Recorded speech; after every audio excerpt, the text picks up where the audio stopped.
राधे राधे।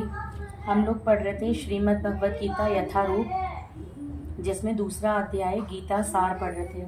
श्लोक संख्या 8। न हि प्रपश्यामि ममापनुद्यात् यक्षोकमुक्षोषणा मिनिद्रियाणाम् अवाप्य भूमा वस्पत्नमृधदं राज्यं सुराणामपि चाधिपत्यम। मुझे ऐसा कोई साधन नहीं दिखता जो मेरी इंद्रियों को सुखाने वाले इस शोक को दूर कर सके। स्वर्ग पर देवताओं के आधिपत्य की तरह इस धन्य धान्य संपन्न सारी पृथ्वी पर निष्कंटक राज्य प्राप्त करके भी मैं इस शोक को दूर नहीं कर सकूंगा। तात्पर्य: यद्यपि अर्जुन धर्म तथा सदाचार के नियमों पर आधारित अनेक तर्क प्रस्तुत करता है, किंतु ऐसा प्रतीत होता है कि वह अपने गुरु भगवान श्री कृष्ण की सहायता के बिना अपनी असली समस्या को हल नहीं कर पा रहा। वह समझ गया था कि उसका तथाकथित ज्ञान उसकी उन समस्याओं को दूर करने में व्यर्थ है जो उसके सारे अस्तित्व यानी शरीर को सुखाए दे रही थी। उसे इन उलझनों को भगवान कृष्ण जैसे आध्यात्मिक गुरु की सहायता के बिना हल कर पाना असंभव लग रहा था। जैसे शैक्षिक ज्ञान, विद्वता, उच्च पद, ये सब जीवन की समस्याओं को हल करने में व्यर्थ हैं। यदि कोई इसमें सहायता कर सकता है तो वह है एकमात्र गुरु। अतः निष्कर्ष यह निकला कि गुरु जो 100% कृष्ण भावना भावित होता है, वही एकमात्र प्रामाणिक गुरु है और वही जीवन की समस्याओं को हल कर सकता है। भगवान चैतन्य ने कहा है कि जो कृष्ण भावनामृत के विज्ञान में दक्ष हो, कृष्ण तत्व वेत्ता हो, चाहे वो जिस किसी जाति का हो, वही वास्तविक गुरु है। किबा विप्र किबा न्यासी शूद्र के नए, ये कृष्ण तत्व वेत्ता से गुरु है।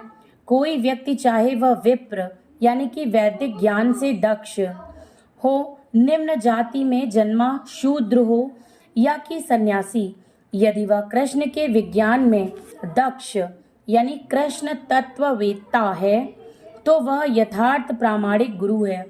चैतन्य चरितामृत मध्य 8.128। अतः कृष्ण तत्ववेत्ता हुए बिना कोई भी प्रामाणिक गुरु नहीं हो सकता। वैदिक साहित्य में भी कहा गया है, षट्कर्म निपुणो विप्रो मंत्र तंत्र विशारदः अवैष्णवो गुरुर्न स्याद् वैष्णवः श्वापचो गुरुः। विद्वान ब्राह्मण भले ही वह संपूर्ण वैदिक ज्ञान में पारंगत क्यों न हो, यदि वह वैष्णव नहीं है या कृष्ण भावनामृत में दक्ष नहीं है तो गुरु बनने का पात्र नहीं है। किंतु शूद्र यदि वह वैष्णव या कृष्ण भक्त है तो गुरु बन सकता है। पद्म पुराण में ऐसा लिखा है, संसार की समस्याओं जन्म, जरा, व्याधि तथा मृत्यु की निवृत्ति धन संचय तथा आर्थिक विकास से संभव नहीं है। विश्व के विभिन्न भागों में ऐसे राज्य हैं जो जीवन की सारी सुविधाओं से तथा संपत्ति एवं आर्थिक विकास से पूरित हैं, किंतु फिर भी उनके सांसारिक जीवन की समस्याएं जो कि त्यों बनी हुई हैं।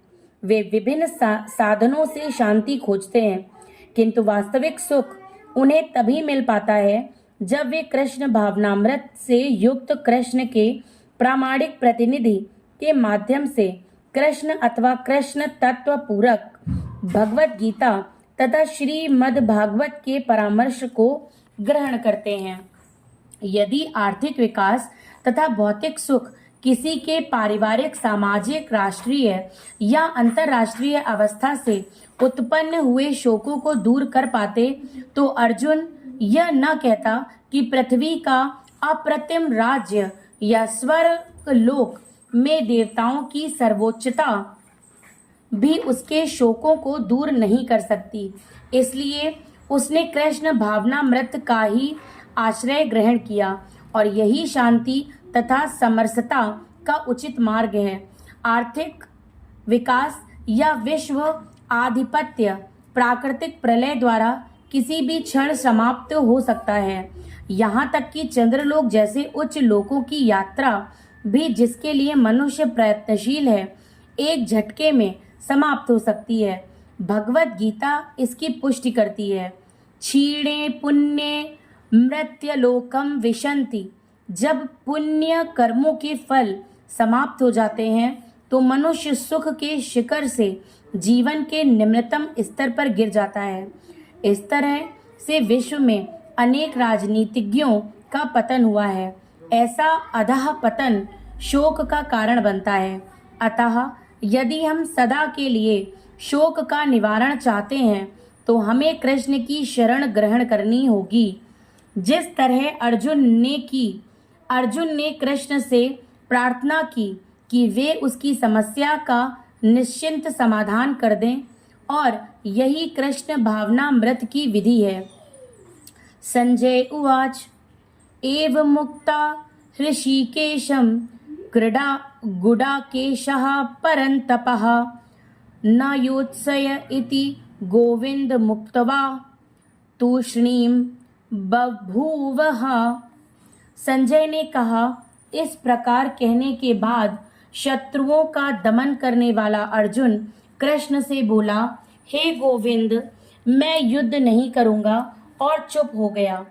तात्पर्य, धृतराष्ट्र को यह जानकर परम प्रसन्नता हुई होगी कि अर्जुन युद्ध न करके युद्ध भूमि छोड़कर भिक्षाटन करने जा रहा है, किंतु संजय ने उसे पुनः यह कहकर निराश कर दिया कि अर्जुन अपने शत्रुओं को मारने में सक्षम है। परंतपः, यद्यपि कुछ समय के लिए अर्जुन अपने पारिवारिक स्नेह के प्रति मिथ्या शोक से अभिभूत था, किंतु उसने शिष्य रूप में अपने गुरु श्री कृष्ण की शरण ग्रहण कर ली।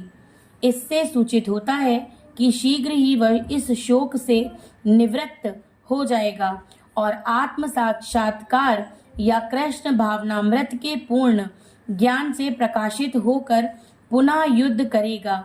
इस तरह धृतराष्ट्र का हर्ष भंग हो जाएगा। तमुवाच ऋषिकेशः प्रहसन्निव भारत सैन्योरुभयोर्मध्ये विषीदन्ति दन्तमिदं वचः। हे भारतवंशी धृतराष्ट्र, उस समय दोनों सेनाओं के मध्य शोक मग्न अर्जुन से कृष्ण ने मानो हंसते हुए ये शब्द कहे। तात्पर्य, दो घनिष्ठ मित्रों अर्थात ऋषिकेश तथा गुडाकेश के मध्य वार्ता चल रही थी। मित्र के रूप में दोनों का पद समान था, किंतु इनमें से एक स्वेच्छा से दूसरे का शिष्य बन गया। कृष्ण हंस रहे थे क्योंकि उनका मित्र अब उनका शिष्य बन गया था। सबों के स्वामी होने के कारण वे सदैव श्रेष्ठ पद पर रहते हैं, तो भी भगवान अपने भक्त के लिए सखा, पुत्र या प्रेमी बनना स्वीकार करते हैं, किंतु जब उन्हें गुरु रूप में अंगीकार कर लिया गया तो उन्होंने तुरंत गुरु की भूमिका निभाने के लिए शिष्य से गुरु की भांति गंभीरता पूर्वक बातें की, जैसा कि अपेक्षित है। ऐसा प्रतीत होता है कि गुरु तथा शिष्य की यह वार्ता दोनों सेनाओं की उपस्थिति में हुई, जिससे सारे लोग लाभान्वित हुए।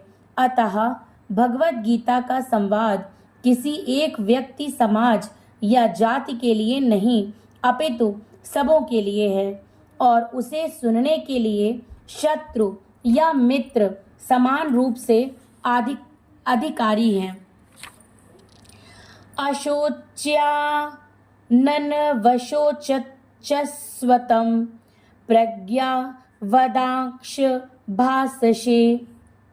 गतासून गता सूक्ष्म नानुशोचन्ति पंडितः। श्री भगवान ने कहा, तुम पांडित्यपूर्ण वचन कहते हुए उनके लिए शोक कर रहे हो जो शोक करने योग्य नहीं है। जो विद्वान होते हैं वे ना तो जीवित के लिए ना ही मृत के लिए शोक करते हैं। तात्पर्य, भगवान ने तत्काल गुरु का पद संभाला और अपने शिष्य को अप्रत्यक्ष मूर्ख कहकर डांटा। उन्होंने कहा, तुम विद्वान की तरह बातें करते हो, किंतु तुम ये नहीं जानते कि जो विद्वान होता है, अर्थात जो यह जानता है कि शरीर तथा आत्मा क्या है, वह किसी भी अवस्था में शरीर के लिए, चाहे वह जीवित हो या मृत, शोक नहीं करता। अगले अध्यायों से यह स्पष्ट हो जाएगा कि ज्ञान का अर्थ पदार्थ तथा आत्मा एवं इन दोनों के नियामक को जानना है। अर्जुन का तर्क था कि राजनीति या समाज नीति की अपेक्षा धर्म को अधिक महत्व मिलना चाहिए, किंतु उसे यह ज्ञात न था कि पदार्थ, आत्मा तथा परमेश्वर का ज्ञान धार्मिक सूत्रों से भी अधिक महत्वपूर्ण होता है, और चूंकि उसमें इस ज्ञान का अभाव था, अतः उसे विद्वान नहीं बनना चाहिए था, और चूंकि वह अत्यधिक विद्वान नहीं था, इसलिए वह शोक के सर्वथा अयोग्य वस्तु के लिए शोक कर रहा था। यह शरीर जन्मता है और आज या कल इसका विनाश निश्चित है, अतः शरीर उतना महत्वपूर्ण नहीं है जितना कि आत्मा है। जो इस तथ्य को जानता है वही असली विद्वान है और उसके लिए शोक का कोई कारण नहीं हो सकता। आज यहीं पे विराम देते हैं। कल श्लोक संख्या 12 से फिर शुरू करेंगे। राधे राधे।